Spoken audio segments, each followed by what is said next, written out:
It's time for a change in this country, my friends, a real change! This is Canada. Known for its gorgeous scenery and snowy weather, Canada holds 7% of the planet's renewable fresh water and has more land area than any other country, except, of course, Russia. Canada also has the world's third largest oil reserve and sixth largest iron ore reserve. All of this for a population roughly the same size as the city of Tokyo. Once you add stable politics and an impressive economy, you'll realize Canada has everything a country needs. Yet Canada is surprising us with its performance, just not in a good way. If you look at Canada's GDP growth, you might think that Canada's economy is growing, and there's nothing to worry about. But if you look a little closer, you'll see that Canada's GDP growth is misleading. It's primarily driven by population increases rather than real economic health. Truth be told, its GDP per capita has been declining for the last 6 consecutive quarters. It's not the first time that the Canadian economy is going through a recessionary period, however. This one has already lasted longer than any other in history. While GDP does not directly affect people, housing crises and inflation do. Canada has both of them. Life in Canada is becoming incredibly hard, and the government is doing nothing about this. In fact, most Canadians believe they caused all of this. This is the dark side of life in Canada. The Foundation. In October 2015, during the federal election in Canada, Justin Trudeau's Liberal Party emerged victorious, and he promised a change. It's time for a change in this country, my friends, a real change! He did fulfill his promise, and the government did bring a change, except that the results that they were promised have yet to be seen. It's a change that transitioned Canada's situation from one already not perfect to one even more imperfect. Ask anyone, do you ever wish to own a home? Regardless of where in the world you ask, most people will tell you yes. Home ownership is a dream shared by most people worldwide, and many people have plans to save money for a down payment on their future home. In Canada, 63% will tell you that they have already given up on this dream. Why? Because of the sky-high costs and the fact that housing is becoming increasingly unaffordable. To afford a house in Canada, you need at least an annual income of around $170,000. In Vancouver, this number jumps up to $360,000. While housing prices skyrocket, income lags far behind, as Canada's median family income is only around $70,000. And a house with an income like that isn't even a good house. Look at the housing market. Some run-down and mistreated properties are going for prices as high as $3.5 million. Now, drive 3 hours south to the US border, where in Seattle, you can get a house like this and this. Both are listed at a relatively lower price. And it isn't just buying a house that has become incredibly difficult. Everyday survival isn't much of an easy task anymore. Inflation has been high in the last few decades, and the government? What have they done to temper it? Taxes keep increasing, making the life of an average Canadian more difficult, and now they just don't know what to do. Many are eager to blame Justin Trudeau, who has led Canada as the Prime Minister since 2015. Some even advocated for the October 2025 election to be held earlier for a faster turnover in leadership. What's up? Taxes up, costs up, crimes up, time's up. Inflation. While housing may be a serious problem, it isn't the only one. Everyday survival is becoming difficult as inflation has gotten out of control.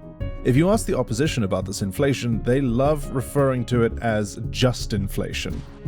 Food prices increased up to 10% per month in 2022.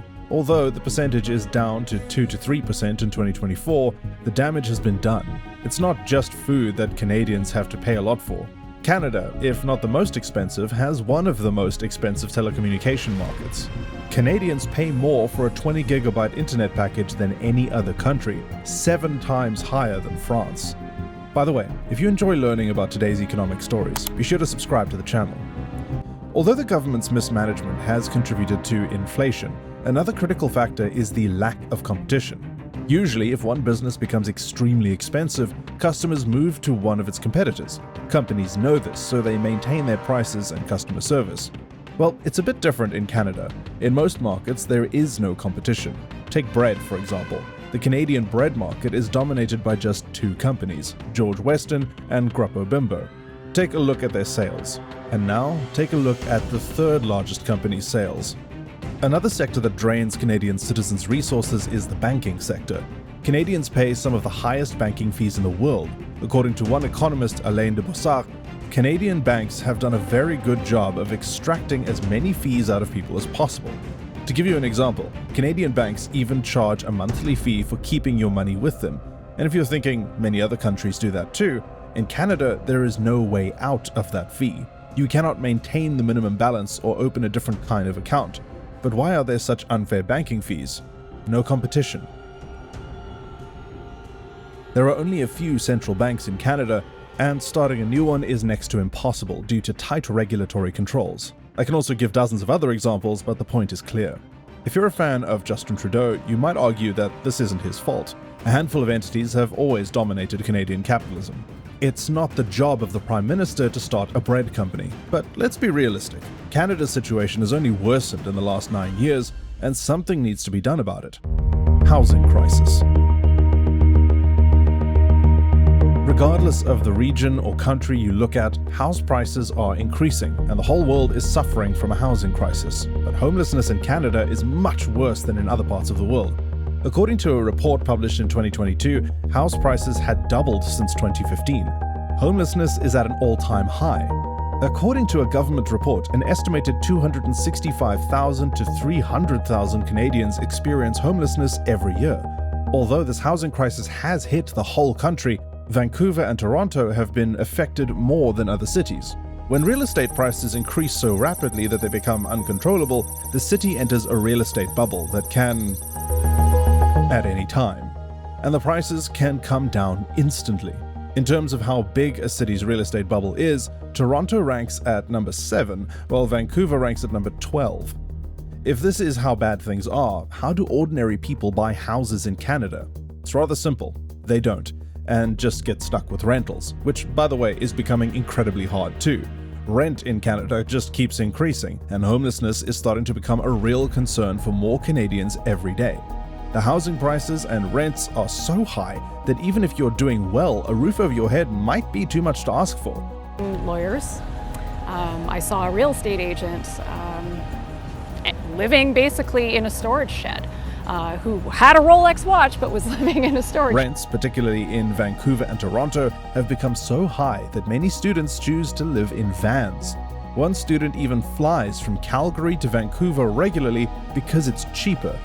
I thought, why don't I just stay at Calgary and then just fly here? 1 hour flight, that's like same to taking a bus. For some, the blame here falls on the mass amount of immigrants that have entered the country over the last few years. We have millions of people moving into Canada who are often settling into Toronto and Vancouver. Why are we bringing in so many people if we know for a fact that we don't have housing for them and they may end up homeless? Historically, Canada loves immigrants. They keep the economy running by filling the gaps in the labor force left by the local market, bring new ideas, contribute to GDP, and promote diversity. Canada is undoubtedly one of the most immigrant-friendly countries on the planet. However, Canada is witnessing the rise of a new movement, Take Back Canada. Citizens are demanding a controlled immigration policy and fewer migrants coming into the country in an attempt to curb any of Canada's modern-day growing pains. Not want to be taken advantage of, tricked, lied to, and sold out by those we trusted to lead us. Despite the protests, the government is keen on taking migrants and believes that it is a key part of the Canadian identity to welcome them with open arms. You know, immigration in Canada is not just something that we do, it's who we are, it's who we've always been. While it is easy to blame immigrants, they may not be the only ones responsible for this housing crisis. Canada has been underperforming in the construction sector.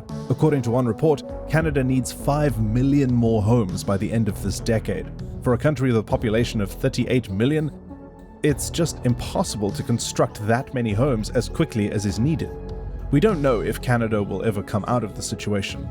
But for that to happen, politicians have to come together to address these pressing issues. How can that happen if they continue to make divisive comments like this in the parliament? This from a guy who, if he were made of chocolate, he would eat himself. It's important to remember that while frustrations may be directed at the government, this is a collective issue that affects every Canadian. As soon as hard things got hard, they turned tail and ran, Mr. Speaker. Engagement and collaboration between the government, communities, and citizens is essential for finding effective solutions.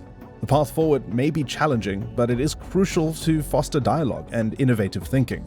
So, will Canada ever be able to overcome this housing crisis? What do you think is the way out of this predicament? Let us know in the comments. If you stuck with this video till the end, be sure to leave the maple leaf emoji in the comments, and don't forget to hit the like button and subscribe for more of today's economic stories.